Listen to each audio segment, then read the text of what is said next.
ராஜ மார்த்தாண்ட ராஜ கம்பீர லான்சி வரார் வரார் வரார்.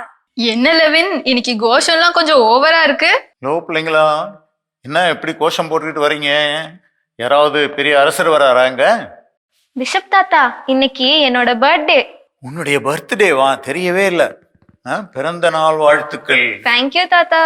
அப்பப்பா, இவன் இன்னைக்கு பேசின பேச்சுக்கு நிஜமாவே ஒரு அரண்மனைக்குள்ள வந்த ஃபீலே வந்துருச்சு. இன்னைக்கு லான்சிக்கு ரெட் கார்பெட் என்ட்ரி தான் போ. லெவின், உனக்கு ஒரு piece cake extra confirm.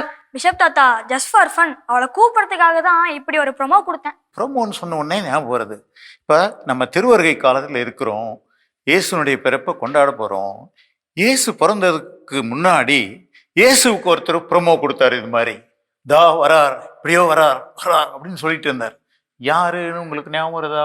Bishop தாத்தா, எனக்கு ஒரு டவுட். ப்ரோமோ கொடுத்தாருன்னு சொன்னீங்களே, யாரு கொடுத்தாரு, எங்க கொடுத்தாரு? அந்த இயேசுக்கு ப்ரொமோ கொடுத்த ஒரு பேரு தான் திருமுழுக்கு யோவான்.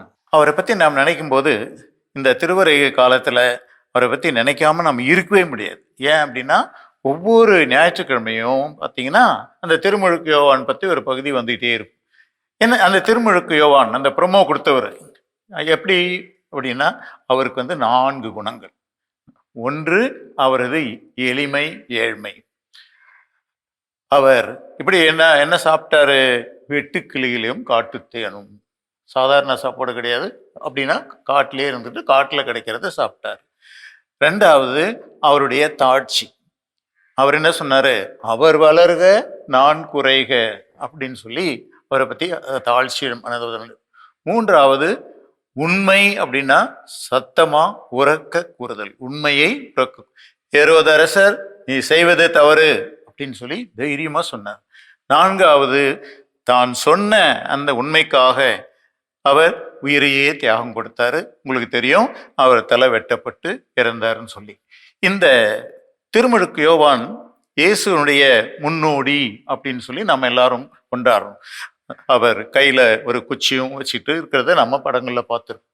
இந்த திருமுழுக்கு யோவானுடைய மனநிலை இருந்தால்தான் உண்மையாகவே நாம் கிறிஸ்மஸ் கொண்டாட முடியும். காரணம், இயேசுவை போலவே இந்த யோவானும் தாழ்ச்சி உள்ளவராக இருந்தார், உண்மை உள்ளவராக இருந்தார். அந்த உண்மையை தைரியமாக மற்றவர்கள் எடுத்து சொன்னார். அதனால் வருகின்ற கஷ்டத்தையும் துன்பத்தையும் வேதனைகளையும் அனுபவித்தார். இதுதான் திருமுழுக்கு யோவானின் மனநிலை. இந்த திருவருகை காலத்துல இந்த நல்ல குணங்களை நாம் வளர்த்து கொள்ள வேண்டும். அப்போதுதான் கிறிஸ்மஸ் நமக்கு ஒரு மகிழ்ச்சியுள்ள கிறிஸ்மஸாக இருக்கும். அப்போ நாமளும் போய் இயேசுவுக்காக மற்ற எல்லா இடத்துலையும் போய் ப்ரொமோ பண்ண முடியும். இந்த குணங்கள்லாம் நம்மகிட்ட இருந்தால் தான் நாம கிறிஸ்மஸ் நல்ல முறையில் கொண்டாட முடியும். நீங்களும் ஒரு போல செய்வீங்களா? செய்வோம் தாத்தா.